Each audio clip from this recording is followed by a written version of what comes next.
the Boundless Authenticity Podcast. So, Jenna, what's going on?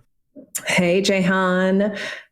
A lot of things are going on since we talked last. A million synchronicities. Yeah, and tell me about it. So one of the things we're going to talk about is a dove synchronicity. So I've got these 3 doves with me. That's Smidgy. This is Pidgey.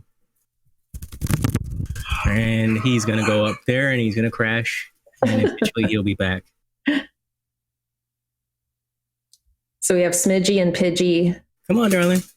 He's looking for my hand because sometimes they land on my hand. And the third one? Yeah, so which one is this? This is Lou. And Lou. Yeah. I think Lou might be my favorite. Yeah, Lou's the newest. So I wanted to tell you about them when it happened early in June, because I was like, who knows about animal synchronicities? Jenna probably would know about this. I really feel like I want to tell Jenna about doves, and I really want to know, what does doves have to do with anything in her life? For some reason, I was like, you know what? Your life. Yeah, I was like, you know what? I don't know what I'm going to do right now. I'm not going to bother her. Let me get this one. But yeah, take it away. Tell us about what it means for you, because I still have no idea what it means for me. Well, let's back up for a second and tell the audience about how you were just on my podcast a few weeks ago, which was a part 2 to the interview that we had done, I don't know, earlier this year, February, March, sometime around then. And we had wanted to get back together to do a second conversation, but there was just a lot of stuff going on, for both of us. So it didn't happen for a while. And we get back together and I'm telling you a bit about this journey I've been on, right? I earlier this year found, or I guess got guided to, the ancient mantra systems, spiritual practices, and spiritual technologies that Jesus and the Holy Family used when they were in India. So all of a sudden I get guided to this earlier this year, and I immediately know I'm supposed to engage these practices and go as far as possible with them. And we can talk more about that in a bit, but I'm sharing about this with you on the podcast, and we get through the whole podcast conversation and I interview you. And then we turn off the camera and you say, I have 3 friends who want to meet you. And you turn around and I'm like, what's going on here? Like, does he just have some friends in his house that are like waiting until the interview's over? What's he doing? And you turn around and you come back with 3 white doves, like we're seeing on the screen right here.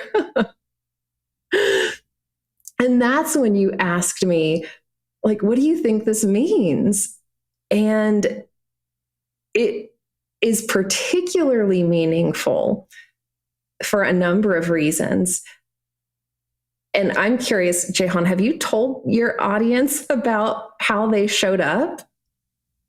No, I haven't said anything to anybody about these doves. They've just been chilling and I've been keeping it quiet. Okay, so this is like the grand reveal. This is the grand reveal. This is important. Like, this is a really incredible, extraordinary synchronicity that has occurred for, I think, a lot of reasons. And it's no coincidence, I think, that we ended up connecting multiple times, through the podcast work.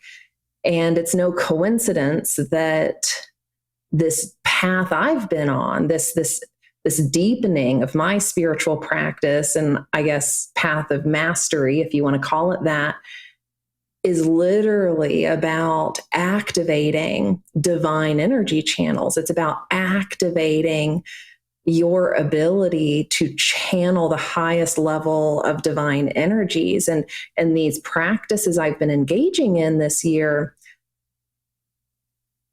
if engaged in the right way with the right intentions, and if your soul's ready, you will activate lots of supernatural abilities. So these are the practices that got, Jesus to activate his supernatural abilities. So I've really been on this, I guess, next level, journey of connecting with divine energies, activating more of my, supernatural abilities and psychic abilities and that sort of thing.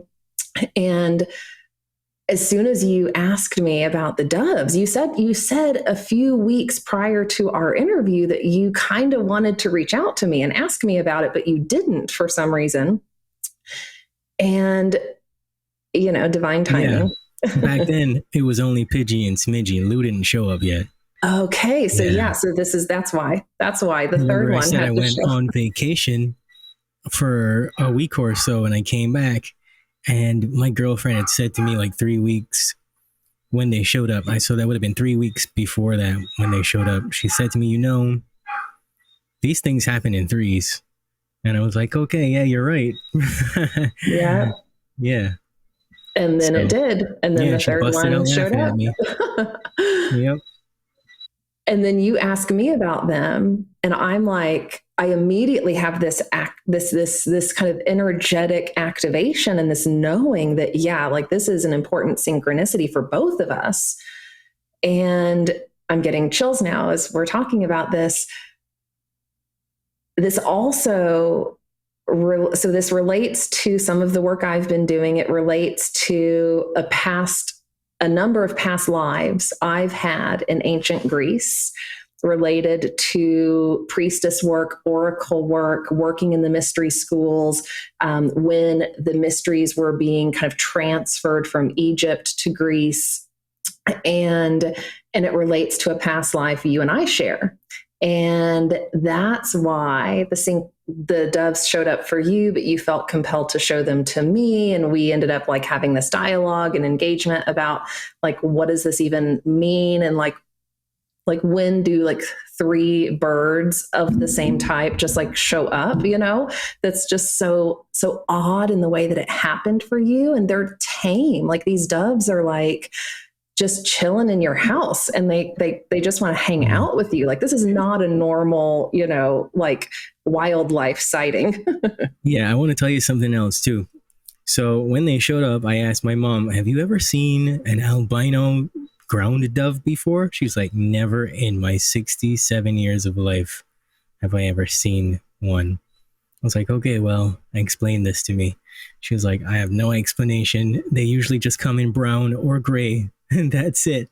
Yeah. So I have no idea what's going on with that, but it's funny how when you come across something for the first time, then you start seeing more stuff like that. And 3 days ago, again with the number 3, I saw for the first time 3 grown white ground doves. Oh my goodness. On the front of a house that it was kind of set back off the road behind some bushes. And all you could see at the front was a very colorful lettering, and it said, God first. Oh, wow. That's crazy. Wow. Well, this is absolutely a physical representation of connection with the Holy Spirit. And you as a soul, having been in multiple lifetimes a person who has been a channel, like a true channel for spirit and a channel for divine wisdom.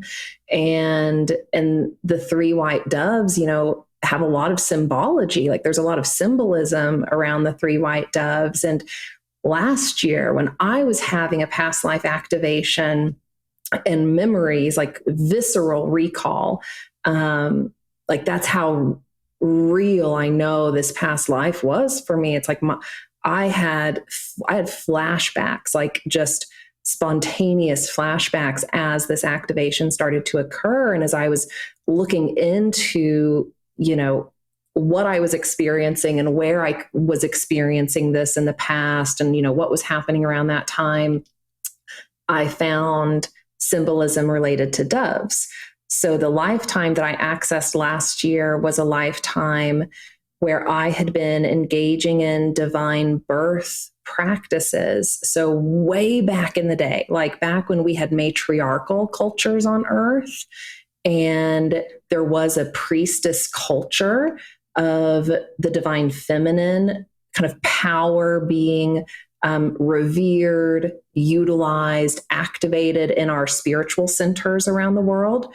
There were lots of practices that were taking place to bring advanced souls, divine souls, master level souls to Earth. Like, this is how Jesus got to Earth. This is how some of the more advanced beings have come to Earth, is through these sorts of divine practices. And so I accessed this lifetime of doing that. And as a side note, like I never wanted kids in this life. Like, I was totally turned off to that. Like, that was not my path for the longest time. And I realize now why I had this like aversion to, like divinity, to, childbirth. Like, for a long time in my life, I was just like, nope, not touching that. And this is why, because I had a trauma related to that experience that happened, but also I've accessed memories of these times. This was about 2,000 years ago when some of these practices were just still hanging on. We were still practicing some of these rituals, these practices around the world, but it was starting to fade away. And when I accessed that lifetime, I started having synchronicities related to doves. And I looked up the doves, and doves are connected to ancient Greece and the oracle centers that are there. 3 doves can, in some cases, represent the 3 priestesses who were the primary oracles at Dodona. And the doves also have symbology around Holy Spirit and direct connection with God, with source, with divine intelligence, divine energy. And so I had started to have these dove synchronicities last year. And then we had this shared synchronicity, and I started having some more memories and activations occur.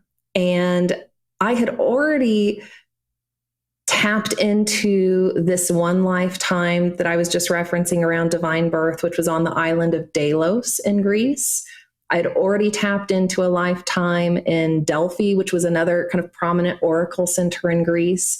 And I knew I had some connection to Dodona, but that had not become clear yet for me as to what my particular role was there, what the connection was. I just hadn't bothered to explore that. It didn't, seem relevant.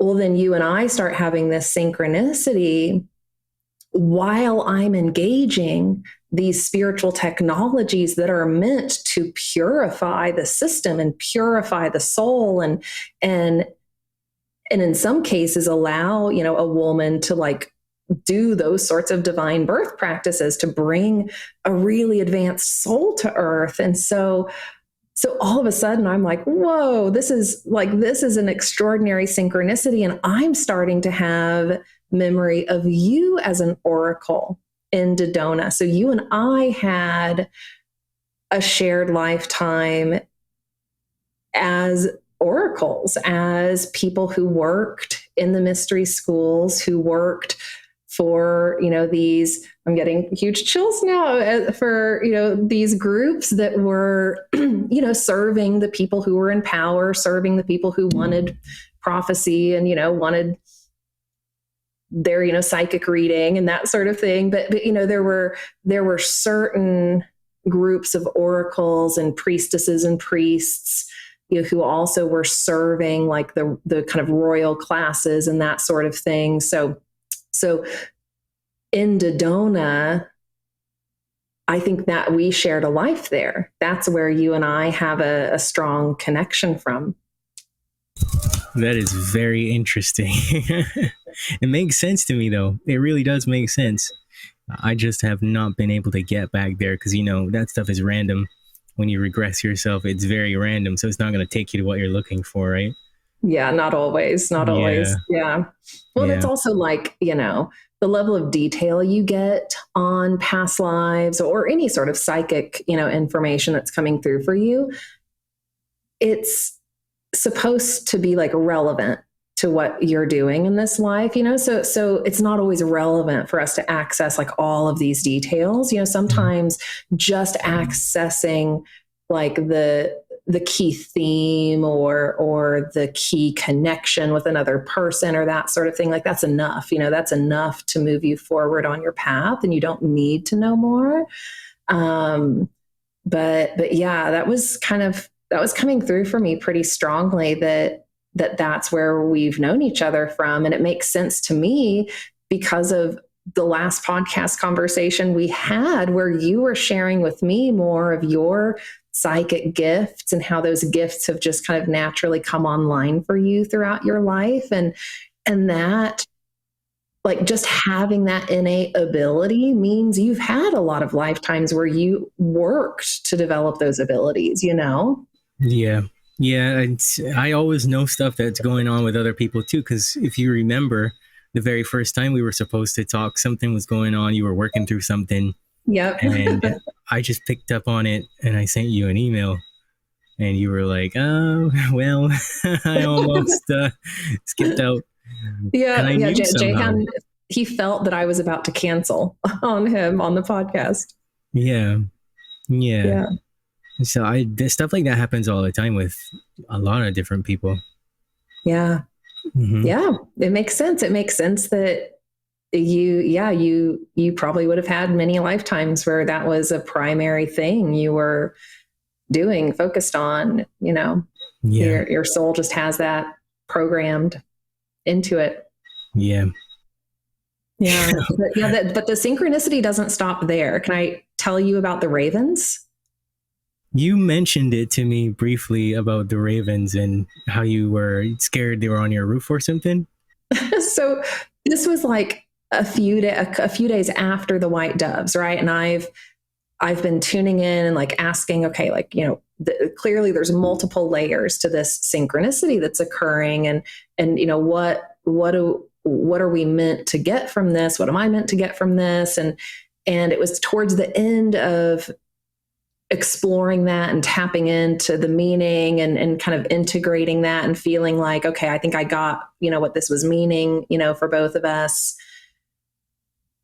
And then one day I'd been engaging, these practices again.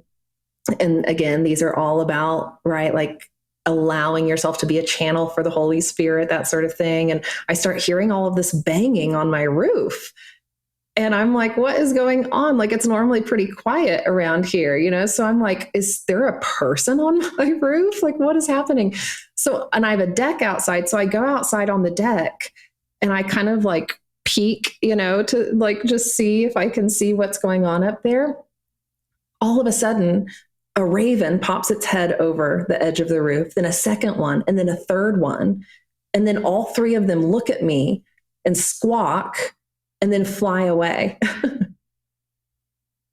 And the raven also is a bird that has mystical, spiritual meaning. And in many cultures, the raven is tied to mysticism. In Greece, there was, meaning around the raven, and like Norse mythology, there's, spiritual meaning around the raven, and specifically connection to the divine feminine and those sorts of like, just like magical kind of powers that come from the divine feminine. And so we had back to back, like two major, very interesting synchronicities with three birds of the same color and three birds that are tied to ancient Greece. Yeah, that's very, very, very interesting. And I remember I told you that like 3 years into my spiritual development, I got the Raven synchronicity as well. And somebody actually gave me a copy of a painting by energy artist Julia. You guys can look her up. Yeah. And you sent me that painting after I told you about the ravens, Yeah. because all of a sudden you had a raven synchronicity. So this makes sense that for me, what that felt like was this validation that what I had tapped into around the white dove synchronicity and like what I had kind of processed and some of what I had shared with you, the ravens were like coming through to like give us a thumbs up, to be like, yep, you got it. You got it. You're on the right track. And another really interesting thing about that is that within this lineage of Jesus's holy practices, these spiritual technologies that I've been engaging, there are multiple Indian, Hindu masters who helped bring these practices to the world and reveal them. And the saint master who did the work to reveal them to the world is named Sri Kaleshwar. People can learn more about him on the Star Family Wisdom website. And we have a free webinar, actually, that you can access just to learn more about my journey, with these practices and what I've experienced and what is kind of entailed in them. But Sri Kaleshwar brought these to the world. His master who guided him to find these practices is named Shirdi Sai Baba. He lived at the end of the 1800s, early 1900s. And right after the Raven synchronicity, I shared that with someone who also is engaging these practices. And she said, did you know that Baba, that's this master's name, did you know that Baba's favorite bird was the raven? And I was like, oh, I did not know that. So then we also have some confirmation, directly from this lineage about, the path of activating our divine channels, activating our divine blueprint, coming into connection with source energy. We have a dove on screen. That's why I'm laughing. And this, these synchronicities are just like direct physical confirmation of what's possible and of this idea of, getting to that point as human beings where we've cleared all of the negativity and the trauma and the distortion so that we can be divine channels. And that's, we were kind of talking about that in our last conversation, about mindset things and, how we transform and how we get to the place where, we can operate in a different way, in a different reality, and I think these synchronicities were partially, confirming that for me. Yeah. And I definitely see these three guys here being a huge sign for me that it's time for me to go back inside too, because I've been working for a while and not doing any new practices or working on anything new internally. So yeah, I definitely see that as being a part of it as well. But tell us a little bit more about Jesus's spiritual practices. Not everything, but just a little bit. Oh my gosh, there's so much. Like it's just, number one, it's incredible. Like these are literally the practices that he used in India. Like when I just pause and reflect on that, and think about the fact that we now have access to that. Like that's extraordinary. Like we know that there are masters and yogis in the world who have, been able to demonstrate through their advanced meditation practices, high level abilities, right? What we would call supernatural abilities. There's lots of those people on the planet. However, what's not always been revealed is exactly how do you activate all of those abilities, right? And there's a lot of modern research now, around out of body experiences, mind over matter, that sort of stuff, right? Like all of that is confirming and corroborating what is possible with these practices. So what I've been committed to this year as I found these practices was taking it all the way.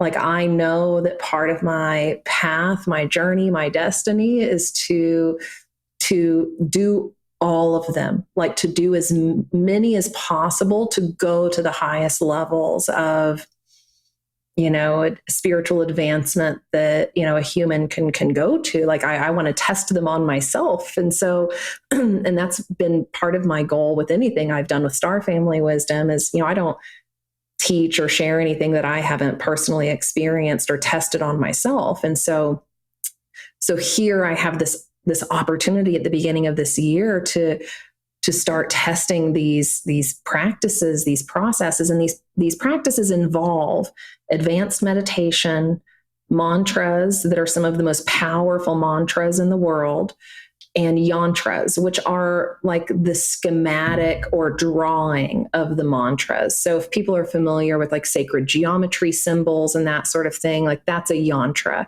And so there are various yantras involved in these systems.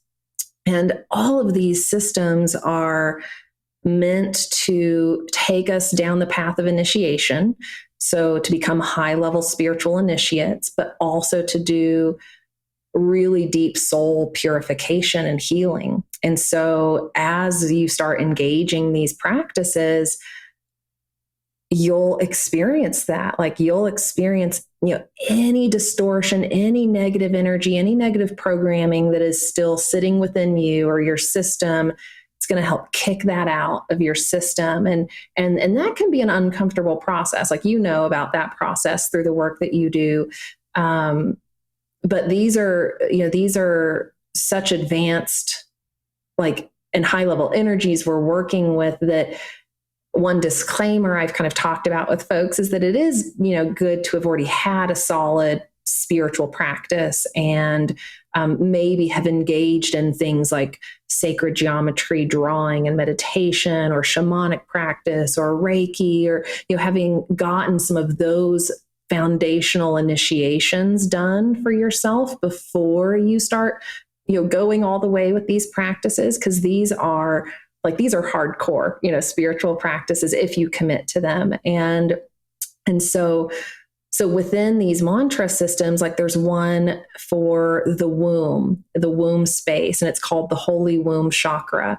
And this system is focused on clearing out all the trauma that is stored in the womb space. And for men, they connect to the womb of their mother and the womb of the Divine Mother, source, through a nada bindu point right below their navel. So even though men may not have a physical womb, energetically there is still, womb space that has to be cleared.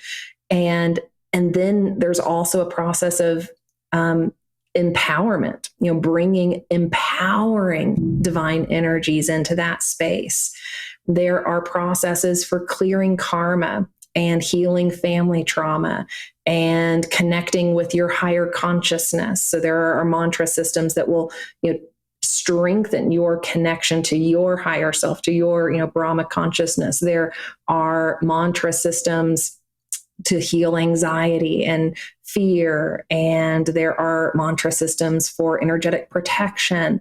There are mantra systems that, for advanced practitioners, help you with time mastery, because, time and space is just an illusion. So learning how to navigate the cycle of time and the spiral of time for our transformation and for the purpose of connecting to destiny and that sort of thing. There are processes centered around that. Within all of these processes, we use yantras, the physical drawing of the mantras. And we teach, sacred geometry at Star Family Wisdom, and Nadi Hana does sacred geometry drawing with people. So we've known for a long time that sacred geometry helps bring harmony to our system. When we draw it, it has an even more profound effect. And then within these practices, we're doing the same thing, but just with some more advanced yantras that are kind of schematics for the blueprint of creation. So this is, like really advanced stuff where we're learning about the blueprint of creation. We're learning about the role of the divine feminine and divine masculine, but specifically who are the divine mother and divine father of the universe? How do those energies operate? The creation of physical reality. And then for those who are, on that journey of mastery, ultimately, the practices will take you to a level where you are becoming a true master of manifestation. And there's a lot of, experimenting with manifestation these days, right? Like there's a lot of conversation about, how the mind works and, attracting, what we want and law of attraction and that sort of thing. And this is like the very advanced level of that to potentially get to the point where, a human could activate all of the cities.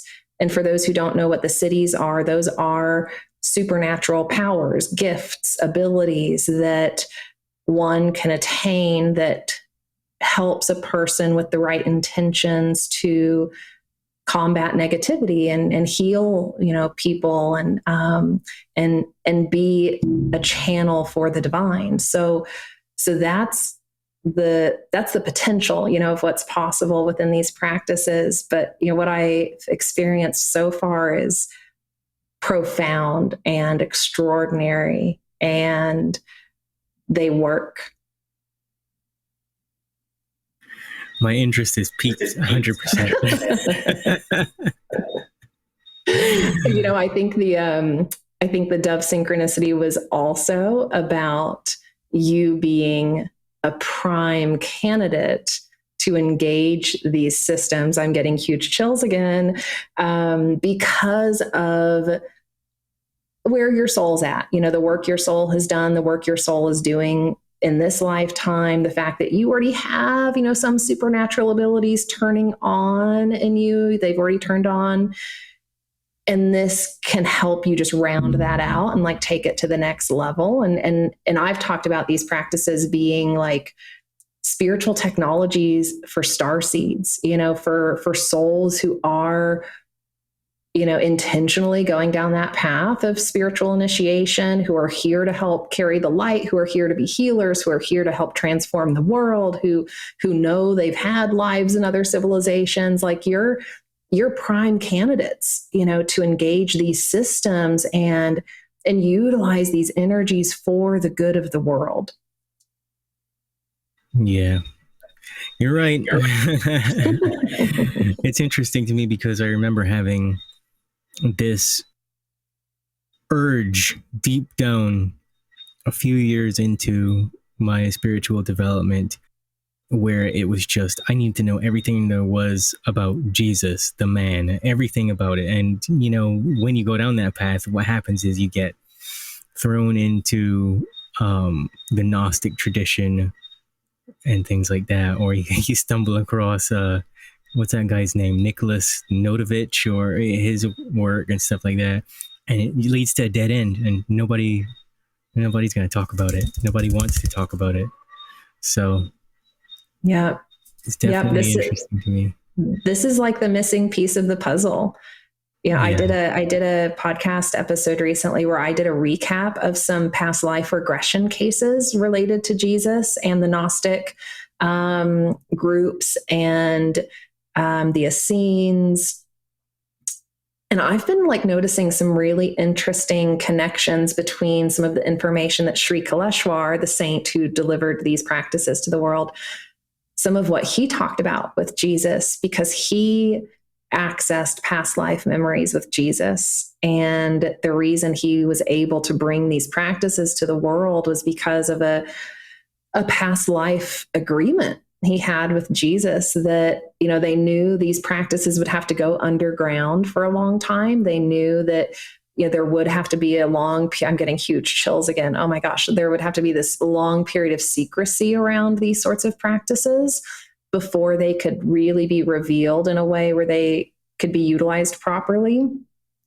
And part of that agreement was, flash forward 2,000 years and Saint Sri Kaleshwar would be born in India and, become a supernatural Swami and start teaching people, these practices that he found in the palm leaf manuscripts. And then the world would be ready for the second coming, that's kind of what this is about. Like, we've heard a lot about the idea of Christ consciousness and the second coming and what's that actually going to be. And there goes the dove. Oh my gosh. And this is it. Like, this is, for people who really, really are like ready to embody Christ consciousness. Like, this is it. Like we've got the teachings, we know what he said. We know he taught about love. We know about all of that. But like, how do we actually get to a place where we are truly embodying like that state of harmony and that state of divine order and that state of unconditional love in every moment? Like, how do we actually get to a point where, like Jesus, our energy fields contain the energetic harmony and information that will just heal people? Like, we want to get to the point where our energy fields just create the conditions for miracles to happen, because that's what's possible. Like, the miracles Jesus performed, it's not like he was, quote unquote, doing anything, like he would just touch someone and they would be healed. Like, that's divine order. That's just his presence bringing divine harmony to the field around him. Yeah. There's so much more we could say about that, right? It's such a big topic. Yeah. It's overwhelming to think about and to experience. And it's incredible. And I mean, it's like, wow, like we have the ability to engage this level of information and these energies. And it's incredible. I've gone to India twice this year to go down the path and engage these practices and visit the town that Jesus actually was in when he went to India and was engaging these practices. That's where Sri Kaleshwar built his ashram. Yeah. It's interesting. I shouldn't say I've been, something has been calling me to go to the mountains near the bottom end of Appalachia for a long time. And when I say a long time, I mean for almost 10 years. And I have these amazing synchronicities because my girlfriend's from West Virginia. Oh, there you go. Lives right at the base of the mountains. And I just keep getting this recurring vision.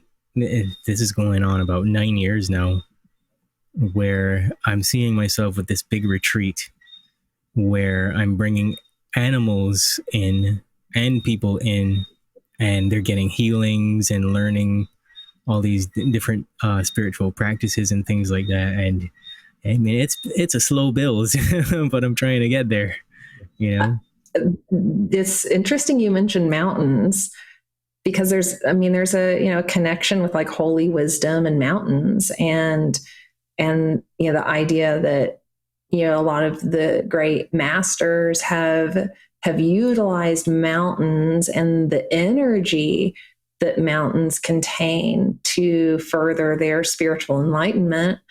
So that seems to connect for me on that level. Yeah. That's really interesting. And I got pulled to the mountains, when I got really serious about this work. And prior to this, I was doing, really advanced shamanic work. And like, when I got really serious about that and was like, yep, sign me up, universe, use me, clear the karma, let's do this, let's go all the way. Then I got guided to move to Sedona. And so that was part of my path of, connecting with these higher level wisdom was to move to the mountains Yeah. There's something to it for sure. Yeah. The Greece thing, back to that briefly, it makes sense for me because anytime anybody's ever asked me anything about Greece, I've had like an aversion to it. Mm, You know, yeah. like even my girlfriend's oldest daughter asked one time about just getting out of the States and moving to Greece. And I was like, no, let's not do Yeah. that. Yeah. But immediately though, when I had that reaction, I could see in my mind's eye like these cliffs near the water and stuff, and it was like, okay, there's got to be something there. I just don't know what it is yet. Something bad happened in that lifetime. Do you think? Yeah, because when I was tapping into, I didn't share like every little detail with you. Do you want me to share it all here on the podcast? You can if you want to. I mean, I don't have like all the details. It's not like this like movie came flashing through my mind or anything. But I had enough hits on it, and then like asked for some clarity, did some work with oracle cards and some of the shamanic journeying. So when we were in the Oracle Center there in Dodona, this was towards the end of like the good times. Like this was the rise of patriarchy. Like this was the rise of the Roman Empire. This was when yeah, I'm getting chills again on this. When the divine work that we were there to do was being degraded, and it was being utilized for very like material purposes, and kind of like what's happening right now. Yeah, it's similar. It's similar. So yeah, it's like there was like just a devolution that occurred, and the power of the divine feminine in those traditions was getting suppressed in a way, and so this is very similar to the lifetime I accessed on the Delos Island, where we had a beautiful divine life. We were doing divine work. We were engaging divine energy channels. We had this like idyllic kind of setting. And then boom, the Roman Empire comes and screws it all up. Like I can kind of, talk about it in a light way now because I've done the work to process the trauma, but like I've processed some trauma around this because life just got destroyed, to some degree for the people who were doing this sort of work. And it just got distorted in so many ways. And so we experienced something like that in Dodona. I'm pretty sure. I don't know exactly what the detail around your situation was, but there was some sort of major distortion that was taking place. There was some sort of kind of tragedy around our work that happened there, I think, because I was also accessing some new layers of grief after the white dove synchronicity, which is really interesting as I was kind of tapping into like, what's my role in this? Where did we know each other? All that. Part of my role in Dodona was transferring some of the knowledge from ancient Egypt to Greece, which was not always done the right way. Like, again, things were getting distorted. Like people were being like kidnapped, and taken to Greece, that sort of stuff. And so like the work to be able to channel divine messages and prophecy and that sort of stuff was already getting distorted and just like not done in the right way. And so, I started like realizing I had more layers of grief related to ancient Greece that was coming through after we talked last time that I was needing to clear. And, what you talked about around not wanting to go to Greece for a long time, like that's resonating with me now because I've always felt a connection with Greece, but I've just not traveled there yet. Like something has prevented me from going there. And I think it's partially and I'm recognizing now this is a pattern with other past life activations that have happened for me. There's a a layer of healing and trauma release and memory recall that I've needed to do before I physically visit a location. So I think like that's partially what's happened with Greece. So I think at some point, like if I visit now, it'll go well, because I won't have like a trauma like activation that may occur. Right. Yeah. I better get to work. Yeah. Gotta go meditate as soon as this is over. Yeah, I'm curious, how much this, all resonates for you as you tap in more. Yeah, I'm feeling a resonance. I'm just holding the energy very well without getting goosebumps. Yeah, so not to keep this episode too long, let's get ready to wrap it up. Where can we find you? So people can connect with me at starfamilywisdom.com. And I also have the Star Family Wisdom podcast. And if you're interested in the lineage of Jesus's ancient holy practices and these spiritual technologies we were talking about, you can follow the Supernatural Souls podcast, which is a new podcast coming out where we're just going to be focusing on that. And we're going to be focusing on the lives, the teachings, the practices of these masters who came before us. And I'll be having conversations with people who are studying these practices, some senior students who have, been engaging these for a long time, and we'll explore them together. And that'll be a place where we can just have some dedicated, conversation on that. So check me out on YouTube, check out Star Family Wisdom. And you can also connect with me on Instagram, Jenna Layden, Jenna_Layden. And you can also find Star Family Wisdom on Insta too. All right. Well, the doves are saying bye. The doves are waving goodbye. Yeah, bye, Lou. They're ready to eat. Lou? Yep. Is that you Lou? Already know him. Yep. Hey. That's Lou. Yep. And the other two are pecking something or the other. Oh my goodness. All right. Well, thanks for being on the Boundless Authenticity podcast. I'm sure you'll be back again soon. Thanks so much, Jehan. It was good to talk to you. Always good to talk to you.